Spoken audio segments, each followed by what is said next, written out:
Hey Keir, how you doing? Doing well. How are you?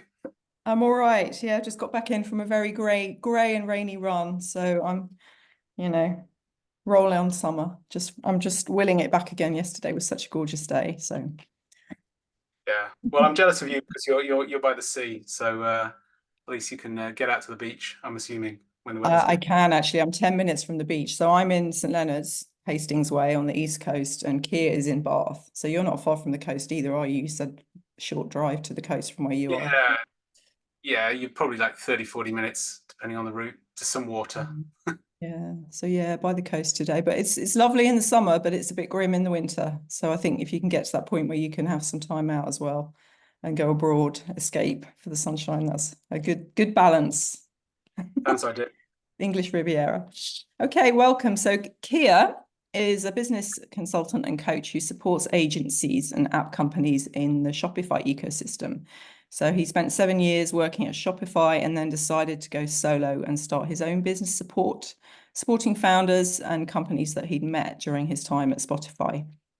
So his Or Shopify. offers, sorry, not Spotify. I've written Spotify, Shopify. I And haven't got a story about that, but I'll tell you in a minute. Okay, his offer focuses on marketing, copywriting, and event services, and he's also helping solo agency founders who need some support. So the way we met was actually through Ellen Donnelly. So shout Yes. out to Ellen at the Ask because we're both doing her Authority Club at the moment. So I just wanted to say thanks for the intro, and it's been fab having that support and meeting some other like-minded people through that network as well. And we're all sort of growing and learning together, which is really nice. So I've booked a place on Keir's event, which is coming up next week, Craft and Work in London, which is an event for small businesses and founders and freelancers to sort of chat and tell stories. So an intimate event in London. So I'm, looking forward to that next week. So yeah, welcome, Keir. Nice to chat and just tell us a Thank bit you. about what you're working on right now, how the event's going, and what you've kind of learned from doing this, because this is your second year, isn't it? What you've learned from doing it last year. It's the second year of doing this one, although I've been in and around events somewhat by accident, probably for 15 or 20 years. The reason I actually ended up moving to Bath was to join a company that was one of the first in the country to host conferences for web designers and developers back in sort of 2008. There weren't many around then, and this company called Carsonified, which some people may remember, um, used to host events in London and New York and San Francisco, all sort of catering for web designers, developers, app developers. And so even before I got into e-commerce, I was in and around this kind of web tech space and events. And I just really enjoyed them. I thought that, they're a lot of fun. You got to meet a lot of interesting people. Here's some great talks, here's some not great talks. And I think through that, every sort of job I've had since has had an element of events. And by that, I mean, everything from hosting your own workshops or exhibiting as a sponsor at events or putting on conferences and working on the content. And, if it's from a product perspective, how do we put the product in a way that people can resonate with it and all of that kind of stuff. So I think they're quite powerful, particularly in the web and tech space as a way of fundamentally marketing, but doing it in a way that people get educated and benefit from it. So I've always been, as I say, in and around them um, over the years. And yeah, I think coming out of COVID, as we were saying before we hit record, I wasn't really sure whether, I thought the events thing had been done. Maybe that's the end of that. We get together in different ways, and the initial downtime was quite nice after sort of 10 years bouncing around. But I had an itch last year to do something and meet the people I hadn't seen for a long time. And so, what would it look like to have 30 or 40 people get together and talk about stuff? And I think there's so much online. I mean, I joke. I mean, it's also a reality. I think that you can go onto LinkedIn and find someone peddling a course teaching you how to be big on LinkedIn or teaching you how to do a course on how to be big on LinkedIn.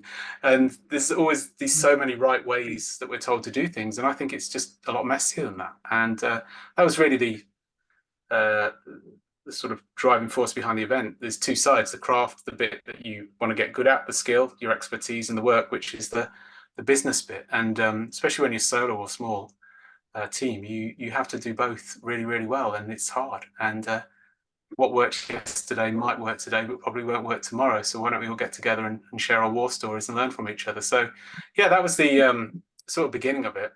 As much as the play on the great band of the 1970s from Germany, but Yeah, I love that yeah, name. Mm. it's really just an opportunity to take that coffee track from a conference and make a whole day of it. And Mm. so there's no slides, talks, presentations are really short, 15, 20 minutes tops, loads of chat, loads of time to meet people, and just, yeah, challenge ourselves on how we're getting on and how we can get better. Yeah, no, I love that. I love the storytelling. I think presentations, yeah, can be a bit overwhelming and also distracting when there's loads of text to read. You don't listen. You're trying to read, you're trying to listen. It's like it's a bit overwhelming for the brain. So keep it simple. Good conversations. Yeah, I think you're right. I mean, on LinkedIn, it's like you see the end result, don't you? You see the polished bit a lot of the time, and you Yeah, don't see the messy stuff that's going on before and the indecision and trying to get things right and testing things out before you put it out to market. And that's the bit that we need to see, really. And it's not really there on social media. A little bit of building in public, but that's still, again, what people want to share and tell you. So it's only through the internet exactly. chats, isn't it? And actually getting together with people and being kind of feeling safe in a space also that you can talk and open up a bit about it. Because, at the end of the day, we're sat here beavering away on our own most of the time, aren't we? And you start to sort of question yourself a bit when you get like that. So, am I doing the right thing here? So you mentioned in Oh, your 100%. interview, you said in your interview that you've got a little informal advisory board. I really like that. So how does that work? Yeah. Well, I think it's something I've just sort of recognized retrospectively that there are sort of three or four people that um, some of them you'll meet next week because you're coming along, but whether they recognize themselves as part of that or not, I'm not sure. But there's one, my good friend Craig, we started chatting. He lives up in the north of England near Blackpool, and we started chatting during the pandemic. Just very cathartic. We're stuck in he's in his shed, I'm in the bedroom trying to, beaver away, keep going. And we just had this call on a Friday and we just kept it going ever since. And you just realize that, it's that we're just a good foil for each other, and I think that's so important when you're on your own. And then I've got, other friends that in similar boats, and I guess you turn to, I don't know if you were like this as a kid, but if you wanted something, there'd be one parent that would say yes and the other would say no. And so sometimes I think, you can find yourself going to different people just to get the validation that you actually want. But the ones that you really should seek out are the ones that are going to disagree with you and challenge you. And I think that's the important piece. Like, Yeah. and Craig's definitely that with me. He's like, "Where's my job?" And I'm like, "I know, but sometimes I just want you to agree." But it makes you question. And we both have a deep interest, I think, in the kind of what do you call it, entrepreneurial stuff like small business marketing. Sort of how people are influenced by marketing and all of that kind of stuff. And so very similar core taste, but then there's bits that I'll bring to the table and bits that he'll bring, and yeah, it just works really, really well. It's just when you're on your own through choice, and most of us, I think, do it because we want to do it that way. I think you do need people to bounce ideas off and act as a bit of a foil and question you, but not judge you. I think that's the key. Yeah, no. So you've got the one guy. So do you meet up in the day or do you just do it all virtually? Or have you got a group of people that you kind of have regular calls with or something like that? There's a number of individual people, and occasionally, yeah, we'll meet up. But yeah, it's all virtual at this point. And I have a lot of people that are not a lot, probably a handful of people that I meet every month, and we check in people that I used to work with over in Canada and the States and stuff like that. So it's yeah, geography sort of restricts actually getting together too often. But yeah, as and when for sure. I think Craig and I meet up probably 4 or 5 times a year Yeah. with the intention of working, but end up just having a few cold drinks and a pizza. So all for the good. No, I think you're right on the coaching thing also. It's it's good to work with a business coach, someone who is going to challenge you a bit on how you're doing. Mm, Just bring a really different perspective to it, because it's easy to surround yourself with your echo chamber a bit on social media. Also, you've got people around you who are like-minded probably and saying similar things to you. So I think it's just good to get out of that, isn't it? And have different opinions for people.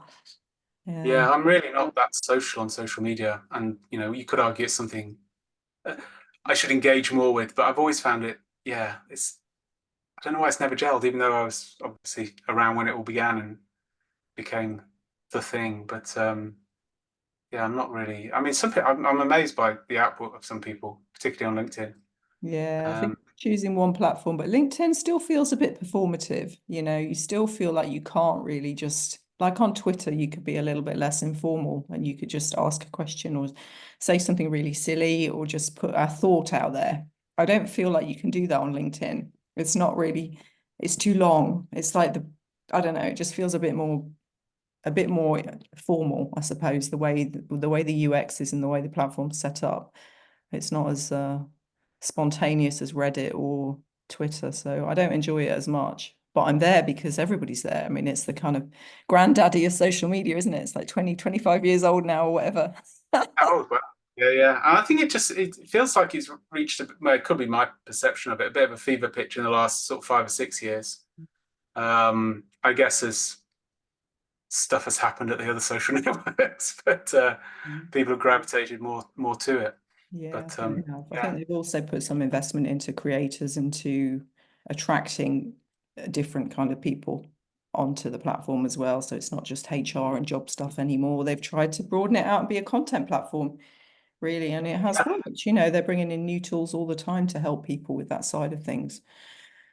Yeah, Mm. so we'll see. Necessary evil, hey. But if you enjoy it, do it. If you don't enjoy it, you find other ways to talk to people. It's not the be all and end all, is it? There are other ways to network and talk to people as well. So the other thing you mentioned in your interview was you said something about I asked you two questions. So I asked you what you were excited about, and you were talking about craft and work. And then I asked you Mm. what you were struggling with right now, and you talked about sort of getting clarity on things, but feeling like you were a bit stuck at some point and being in the middle, the messy middle bit, and or not feeling like you were getting traction with your business or um I just wondered if you could say a bit more about that because I can really relate to that, and you just feel like you're treading water a little bit and you're not quite sure on things or getting the feedback that you want and you're just going through the process, but not much is happening externally.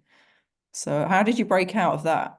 A lot of it is mindset. How did you crack through that period, or did something happen that triggered, where you just sort of had a bit of a shift or a change in mindset around things, or did someone help you? Just curious. I think it's probably a mix of all of the things you've just described, if I'm honest. I think it really started probably about just over under a year ago, and I was just like, I've been in and around the Shopify ecosystem, which I, got into also.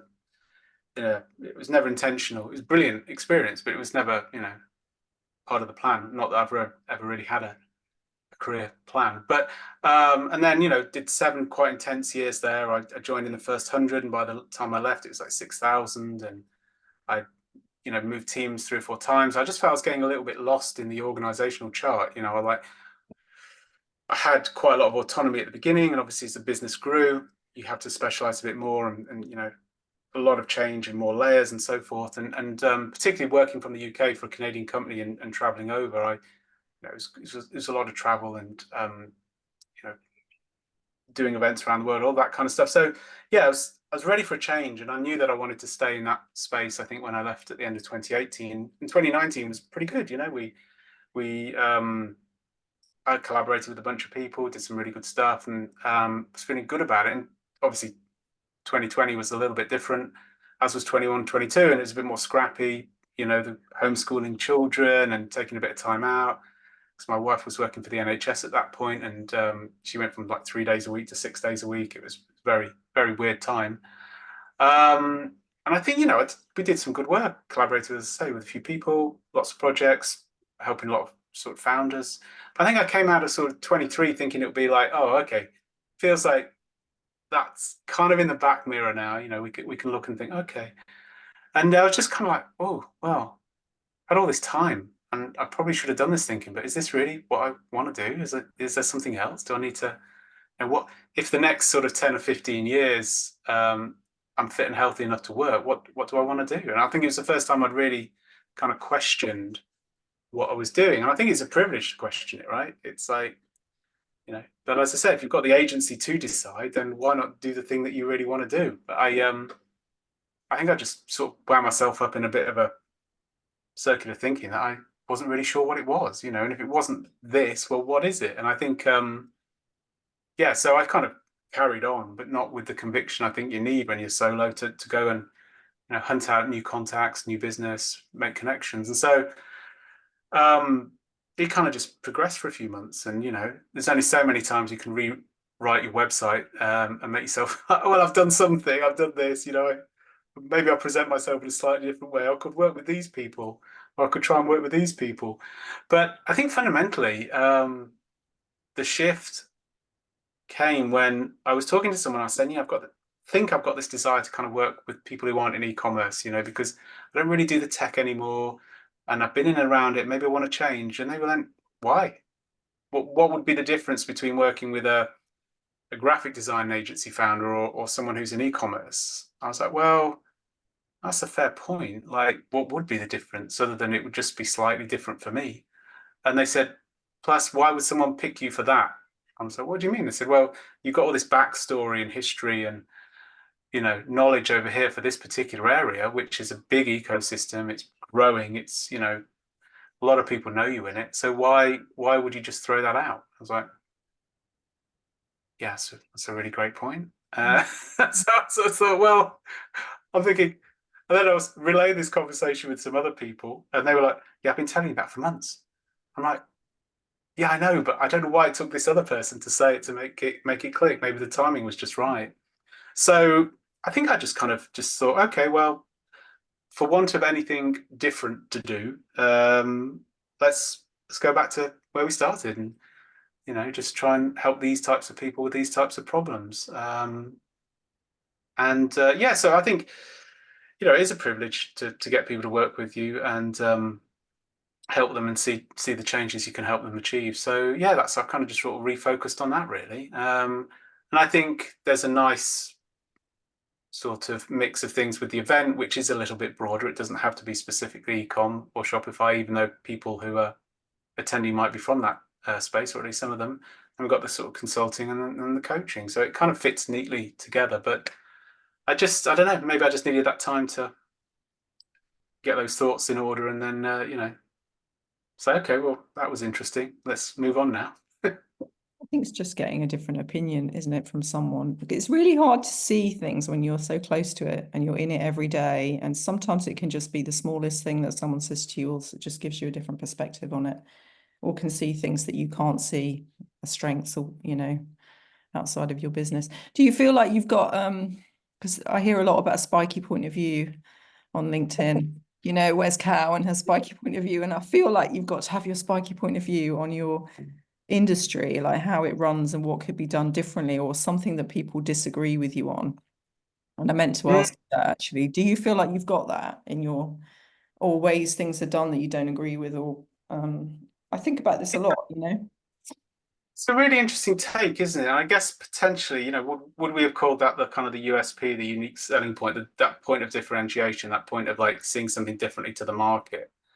And I read something recently, and I think I read too much. That's part of the problem. We get all this inbound ideas and frameworks, and should read that, should read that. But someone said it's less about being spiky or having a unique selling point, more about being choosable. And I thought that was really interesting. Why would someone?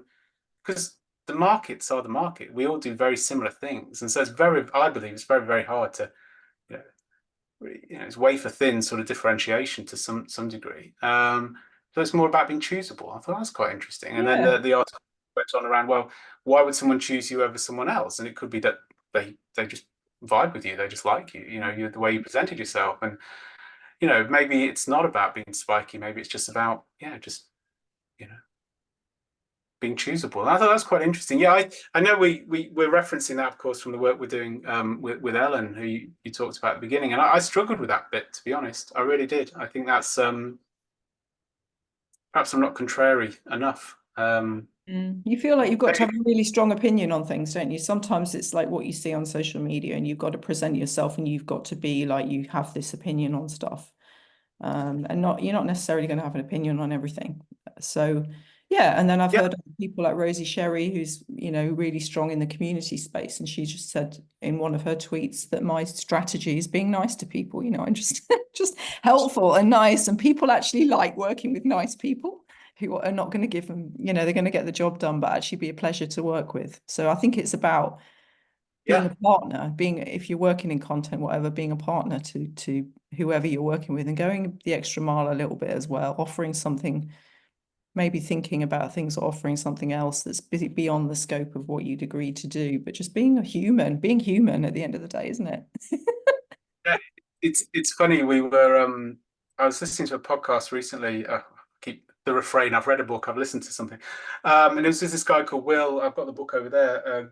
Guidera, I think, and he was. It's called Unreasonable Hospitality, and it's all about how he took this middle of the road 2-star New York Times restaurant in New York to be the best restaurant in the world, and his approach to hospitality. But there's so many kind of parallels to how you would, could work with your clients in terms of how he approaches service, if you like. And that's something that I think is a word, none of us particularly like it. I'm in service of my client, but we all are, right? We all serve someone. Yeah. I think if you can make that a really nice experience, and that perhaps is the spiky point of view. I'm nice. I'm easy to work with. I'm amenable. I'm not like, but then yeah, people are like, I only meet on these days. If you want to call me outside of these hours, you can only do it that way. I'm like, well, you text me whenever you want. I don't mind. Maybe that's the difference. I think you're quite a warm person and you're quite likable. That comes across when I met you in the group, actually. And I thought, yeah, he's a nice guy, someone I would work with, and hence booking your event. So it does come across in your personality. I think it's important. So what you're reading, is that the book you're reading at the moment then? Is that what It would is, you yeah. recommend? Have you got any really sort of core tools, maybe cool tools, resources, or books that you recommend? Founders, entrepreneurs, digital It's entrepreneurs. always the last normally that I've read. That's yeah, I'm really enjoying that one. As I said, that's a really interesting one. One I read last year was it's on the shelf. Yeah, it's called Anatomy of a Breakthrough, and I can't remember the author. It's too small. I've got the wrong glasses. But it's all about, ironically, it's all about getting unstuck, and it's talking about how the essence of the book is just carrying on is the biggest. I think I may have mentioned that in the article, sorry, the interview. But it's this idea: if we just carry on, we'll give ourselves a huge competitive advantage over everybody else because most people don't carry on. They either stop or they change tack because it's not working. And it talks about how and I'll butcher the stat, but something along the lines of out of all the startups that were sold in the last X number of years for X millions of dollars were started by people in their 40s and 50s. The vast majority were, but we idolize this kind of youthful Mm. entrepreneurial journey and things like that. It talks about artists who, if they just stopped painting in their 30s, would have never got to 65 and had, the big sale and things like that. So it's quite encouraging in that regard. But it also talks about people who have like huge success. There's a film person, again, blanking on the name. First hit, first film, huge hit, but then spent his entire career trying to match up to that first one and how that almost. And then you look at the film career of other directors, and they sort of gradually work their way up to that peak and manage to maintain it, whereas he hit it. And then, so there's a lot of interesting anecdotes and stories like that. So that will be another one. If you're interested in that kind of thing. I'm trying to think if there's any more. I mentioned the Acquired podcast, which sounds kind of a bit broy, but it's actually really interesting. It's particularly the ones around the history of things like Walmart and Costco. It's Just fabulous. It's just an audio book, isn't it? Like 4 hours long. I'm just like, I know. I always have to caveat that and say, I'm going to recommend something that it's going to take you 3 hours to listen to an episode. People are like, oh, God, I can barely do 20 minutes. I'm like, no, give it a go, because that was my reaction. I think the first one I listened to was the Porsche one that my friend Piers told me about, and I was like, "Really, 3 hours?" And he's like, "Oh, just do me the honor of listening to it." I was like, "Okay," and it was amazing. Really, Yeah. just the two of them are quite enthusiastic hosts as well. They Very, are, yeah, they're good. I had listened to, was it Packy McCormick? I was listening to a bit of that yesterday. I thought, all right, I need to get some time or I'll do it when I'm out walking. It might. Me to go out walking a bit more. I'll stick the podcast yeah. on, read a book while I'm Uh, doing that. I think that's a good tip. Yeah. Cool. But I don't really do a lot of website. I'm pretty old media, mostly books and podcasts. Are really at the moment. Mm. Cool. All right. Thanks, Keir. So are you all booked out for craft and work, or can we squeeze a few more people in? I Anyone think wants there's to come? literally a couple of seats. It's a the room is not that big. And I think the capacity is 50. I think we're at 47. So yeah, still a couple of seats if anyone's interested. Yeah, no, I'm looking forward to it. And the hotel itself, I really like the Citizen M chain. So I just stayed there recently and with my daughter, and I just found myself really productive there. Just think it's a really nice lounge come co-working space that they've set up, and it's just something around being in that energy where there's a lot of books around you, artwork, and other people with laptops, and you just kind of just motor on, don't you? And some good coffee.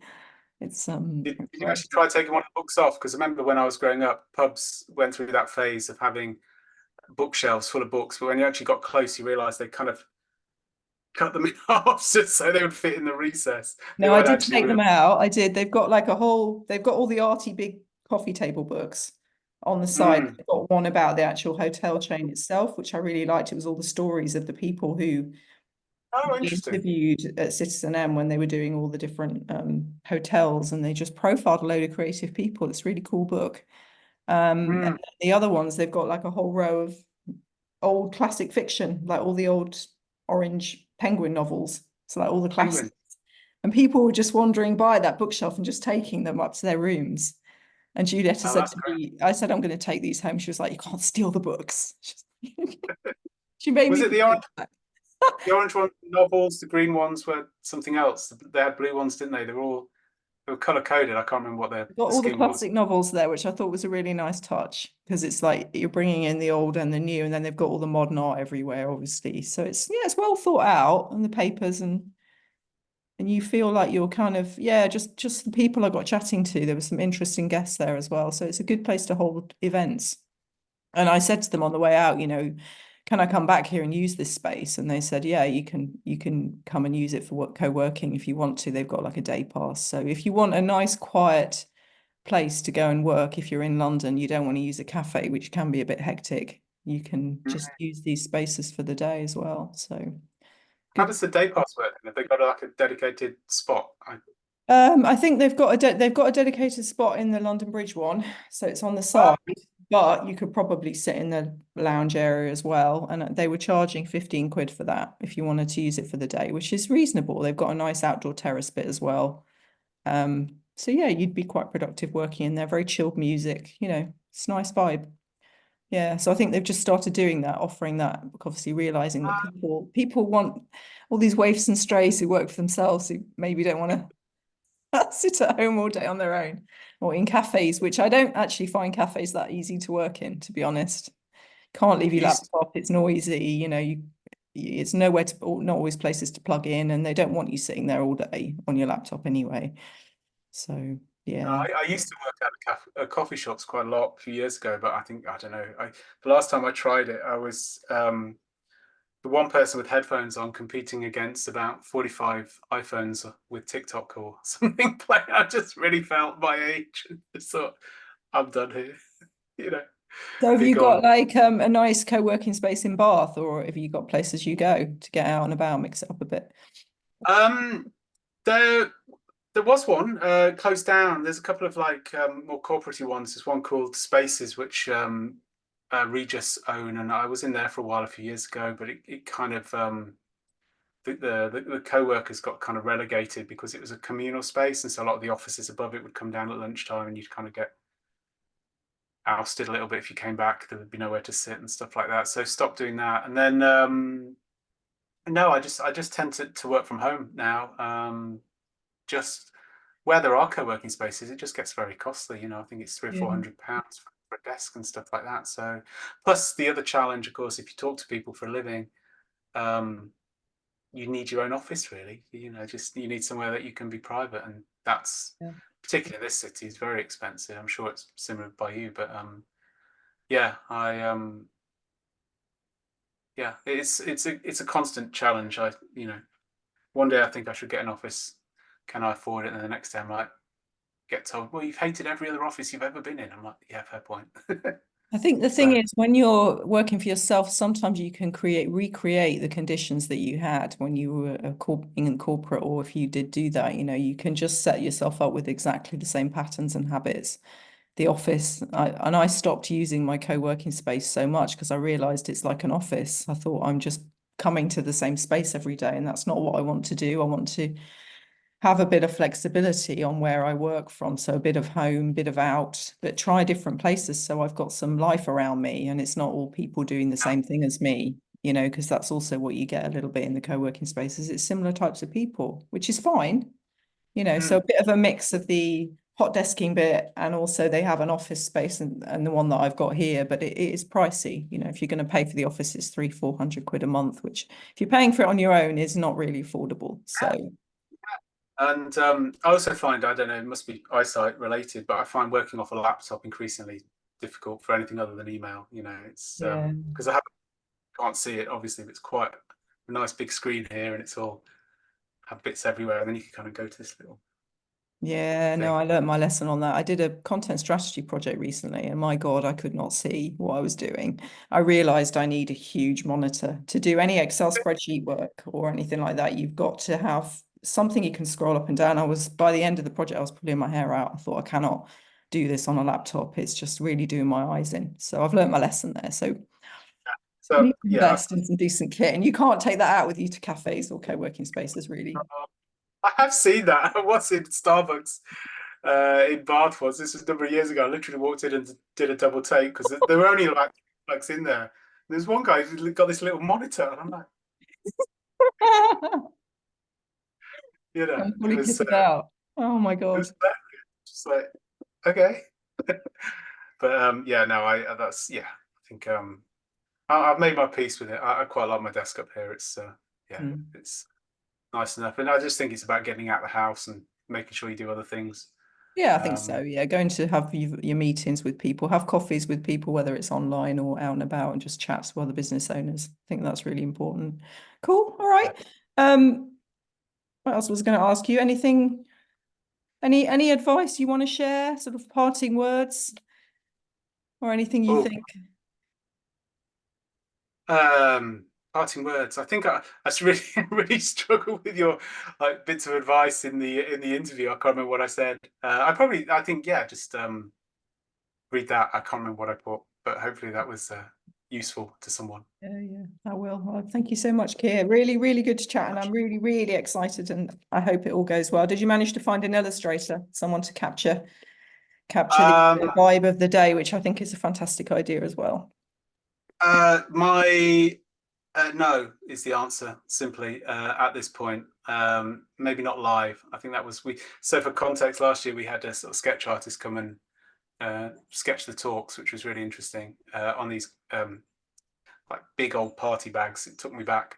Um, but yeah, no, it was. I was asking my friend who's an illustrator and painter, but he's busy, unfortunately. So maybe back to the drawing board to find someone else who can do the drawing. Mm, right. So If if you're not, listening, if you're hearing and listening to this and you do illustrations, you'll be up for doing event scribing, get in touch with Keir ASAP. yeah, yeah, please do.